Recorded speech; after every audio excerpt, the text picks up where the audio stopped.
Pembacaan cerita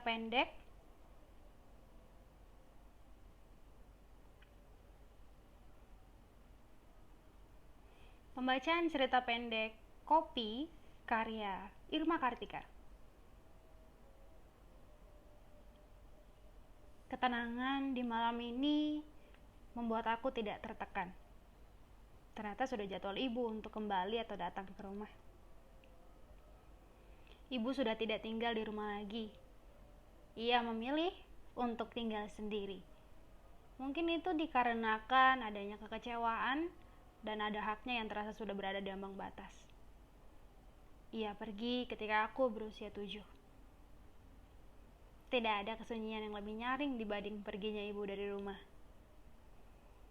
Ketika itu aku mohon-mohon dengan sangat kepada ibu agar ia tak perlu pergi. Hingga akhirnya aku tak ada teman. Ayah adalah orang yang pendiam dan aku tak akan bisa bercerita kepadanya. Aku membutuhkan ibu. Setiap hariku biasanya dibantu oleh ibu. Mengingatkanku untuk membereskan tempat tidur, bangun pagi untuk sekolah, mencukupi segala kebutuhanku dan juga menyayangiku. Sekarang rasanya sudah berbeda ketika aku beranjak dewasa dan melihat kepergian ibu sekitar 10 tahun yang lalu. Aku hanya belajar mengenai hidup lewat sekolah dan novel-novel kesayanganku. Perjalananku berat sekali. Rasa percaya diriku terjun bebas karena aku kehilangan pilar kekuatan.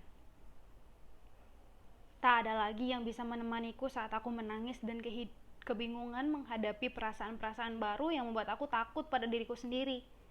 Yang aku lakukan hanya terus mencari alasan-alasan untuk hidup dan tetap bertanggung jawab. Aku tak tahu apakah aku membenci ibu atau tidak. Melihat hatiku yang sudah berubah, tak bisa marah, merasakan sesuatu dengan utuh lagi. Yang ada hanya sisa kemarahan yang tak pernah aku sampaikan kepada siapapun. Pundakku terasa lumayan berat menanggung semuanya itu sendiri. Kesenian dan kesunyian dan sepi adalah guru terbaik dan sahabatku yang terkasih. Aku tak percaya pada kesungguhan persahabatan, sehingga aku memilih untuk tetap bersama diriku sendiri dan aku membangun tembok yang sangat besar kepada lingkunganku.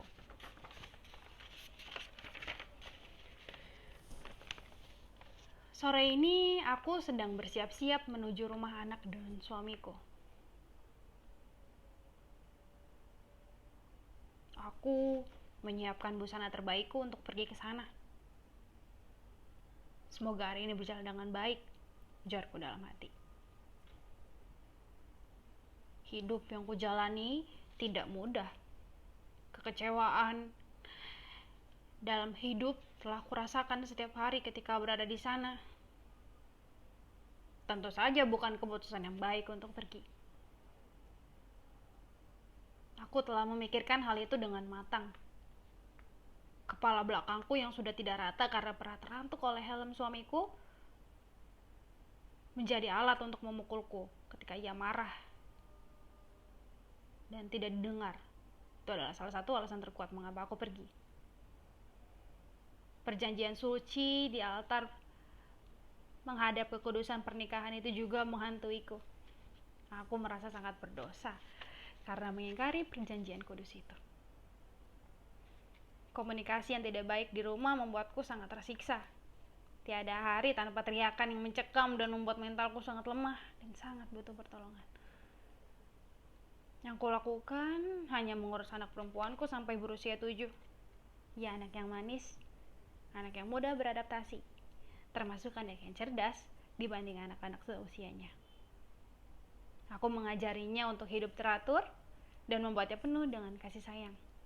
Aku mengajarinya kepergianku dari rumah, membuatnya menangis dengan keras. Hatiku pilu dan ketidaktegasan seakan-akan menarikku kembali tetap di rumah. Menurutku keputusan ini sudah bulat dan aku sudah memantapkan hatiku. Tentu saja, tak perlu menunggu jadi mayat untuk bisa bahagia dengan diriku. Aku tak perlu menjadi kaya, tapi sangat penting untuk menjadi bahagia. Perjuangan hidup sendiri tanpa memiliki simpanan uang menjadikanku mengambil segala pekerjaan yang ada untuk aku bisa tetap hidup. Menjadi tukang cuci piring, asisten rumah tangga, atau membantu menjualkan sayur di pasar. Dari pagi hingga malam aku bekerja keras, dan ketika sampai di rumah, tangisanlah yang memelukku dengan erat, dan kerinduan kepada putriku menggigit hatiku hari demi hari. Tak pernah ada keinginanku untuk berusaha memantau rumah dan kehidupan putriku dan juga mantan suamiku dari jauh. Aku tak ingin gagal. Tujuanku adalah menunjukkan bahwa aku berhak hidup dan merasa cukup dengan diriku sendiri. Perlahan, sukacita demi sukacita menangkapku dan menghadirkan teman-teman yang baik dan juga pekerjaan yang dipercayakan. Rutinitasku adalah mendoakan putriku yang manis bisa menjalani hari-hari dengan baik walau ibunya tak pernah bisa mendampingi. Pertemuanku dengan putri kecilku yang sudah beranjak dewasa menenangkan hatiku.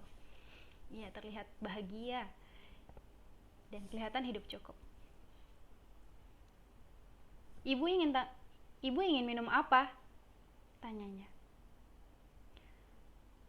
Kopi tanpa gula adalah kesukaan ibu, ucapku. Aku duduk di samping pintu di depan rumah mereka. Masih sama seperti ketika aku terakhir datang. Kulihat kopi dan aromanya yang nikmat, diantarkan olehnya dengan langkah yang pelan. Sebelum sampai, gelas kopi pecah. Apakah yang terjadi? Bekasi, 26 Oktober 2021.